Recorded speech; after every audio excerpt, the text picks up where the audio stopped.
and Chewy for the casting. Hello and welcome. Yes, we are going to be casting this game. I am joined by the wonderful Chewy, and we're going to go into the Epsilon versus TCM game, a game I am looking forward to seeing.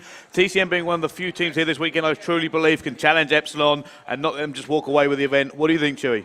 Oh, I agree. You know, we've got these top 8 seeds who had that pool play section yesterday where they really tried to fight it out, and I think people were just getting an idea for what was going to happen at Championship Sunday. Pool play wasn't the most essential thing ever, but it still does count, and obviously now into Championship Sunday, this is the nitty-gritty stuff, as I like to put it. These guys are playing for top 3 right now. Well, this is it. This is a big game. Like you said, it is guaranteed top 3, the winner of this one. At the moment, I'm kind of leaning towards Epsilon, although the TCM game I did see, they are pumped. They are very, very hyped. Flux, who was actually casting with me before, he had a massive game as well. So it's going to be close. Both teams coming off very good wins. Yep. Well, I mean, I saw Moose, I think it was, post on Twitter earlier on. Like, he dropped 45 in the first hard point. Wow. Okay. Well, I know he was feeling fresh and everything like that. I know he'd got a good night's sleep, which is rare for him at LAN. Apparently, he doesn't sleep too well at LAN, and then he drops 45. So they are just ending their free fall now, and then hopefully we can get everything set up. I still think it's going to be a close series. I can't really call it. In my opinion, I think Epsilon are going to take the event. I just think that they are looking that phenomenal. Well, they seem to be everybody's favourite at the moment, and for sure. But these guys could come into it, couldn't they? Well, there you go. You do actually see them setting up at the moment. That is TCM on your screen, and the lineup at the moment is in fact Flux, Moose, Kyle, and they are joined by Marky B. But they also have the coach here. They have Trout who's coaching for them this event. Not Swizz, the usual coach. I believe the YouTuber Trout has joined in. Now, the other team, of course, it is the infamous Epsilon. They are Catz and Swanee. And their coach at the back there you can see is Dinge. And both these teams, huge pedigree. Both probably the biggest names in Call of Duty at the moment. Oh, yeah. So if you had to pick one player from each team to really be the one to stand out for, and for everybody at home who may not have the best knowledge of these two teams, although I'm sure a lot will, who is going to be the two that they should be looking out for? That's a really difficult question. I'll be honest with you.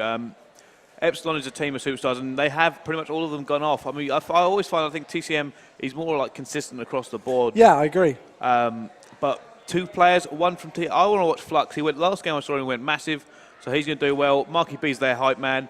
From Epsilon, you know what?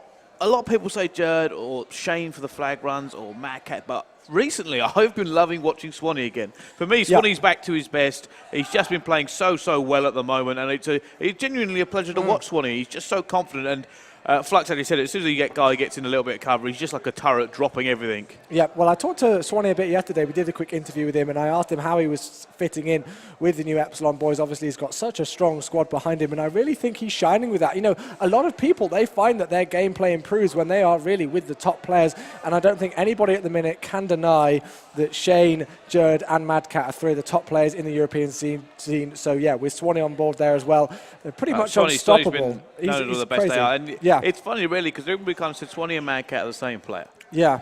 But they actually work really well together. I mean, Swanee's kind of taken that passive role and gone, you know what, I'll do this, Mad Cat. Yeah. You roam some more, and Mad Cat's gone, that's fine. That's cool. And it's working. Mad Cat can pull out an SMG if he really wants to. Well, Mad Cat has been pulling out quite a bit. And Jared also switches between them. So they have a lot of strength and depth, which is really going to help them. TCM, they're all such fantastic players. I mean, they're joined by Kyle here. Rich, unfortunately, couldn't make this event. Yes. Now, the other thing is both these teams are actually going to MLG in a month's time. Of course. So they're going to play with the big leads. I mean, I'm going to see Epsilon next week at ESWC anyway. So, no, a lot of games coming up for these two. So it's kind of a little bit of a meeting of fate. It is. It's going to be an interesting one. Of course, you're going to be at ESWC next weekend. Got a lot of big teams going there. It's been a bit of controversy recently because a couple of people have turned down those invites and stuff, but you definitely would expect Epsilon to be right up there. And, of course, you've got Complexity joining them as well and some various other top squads. But, you know, talking about Epsilon and just the way that they are in the European scene, you know, you talked about them going to MLG, which is, of course, in the US. I just love the way that the European scene have really shown that, as Clayton would put it, they can hang recently. We saw at G2, Epsilon took Complexity to the last map. I've always said this. I mean, Epsilon have kind of moulded this thing for themselves where everybody's like, it's so good. I did say to Shane earlier, because I talked to him after the last game, I said, the problem you guys have had is that you haven't made every event because the 18 plus or whatever. You know, roster issues, that sort of thing. So they weren't at G1 and stuff like that. And people sometimes forget. It's like, and then they're back and they're like, oh yeah, I forgot about Epsilon. Here they are again. You know, you speak to anybody at this event, absolutely anybody. Any other teams go, Epsilon, this is their event. They're going to take this one, and Shane says, we're going to take this one, and then we're going to ESWC. We want to win that one as well, beat Complexity and be known as the best team, because, I mean, how close was Gfinity? It was unreal. I mean, those games were nail-biting. I was sat right at the front, and it was really interesting to see, actually. I mean, you can still see the flaws in some of their gameplays. I'm not a personal one to be able to spot those, but I was chatting to Parasite, actually, who, of course, is a phenomenal player in himself, but he's also incredibly smart.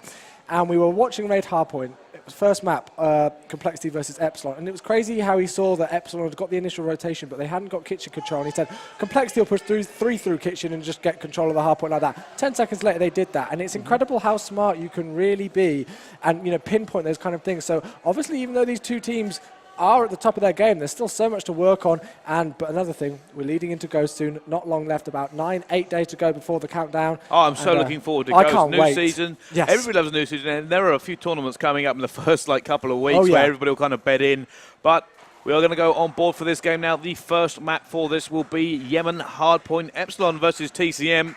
Now, how do you think the score of this one is going to go, Chewy? I think it's going to be closer than anything. It's definitely going to be at least 3-1, maybe 3-2. Yep. Calling it, though, possibly leaning a slight bit towards Epsilon. I think Epsilon, you know, they are formidable at hardpoint. Remember, of course, it was very, very difficult for any team. Marky B always wears that hat. Epsilon. Yeah, he does. I know. He's been wearing it all the time. He said it on one of his vlogs recently. I'm always wearing this hat. No, he's always wearing it LAN. I don't know. Maybe it's a lucky hat. I'd like to think he has a lucky hat, maybe.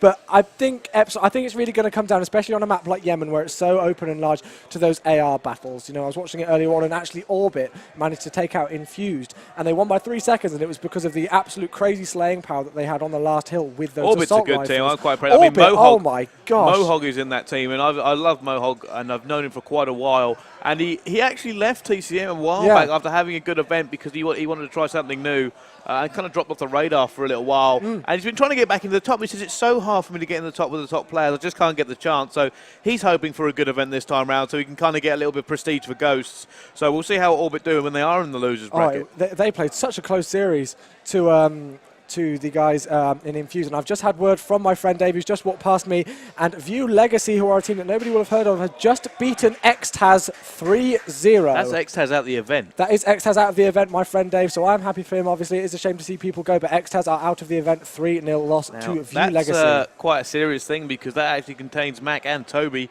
who are ex-EGL champions. I think they've won it a few times as well, only coming second in the Black Ops 1 season to Optic a few times as well, I think. Yeah, indeed. But anyway,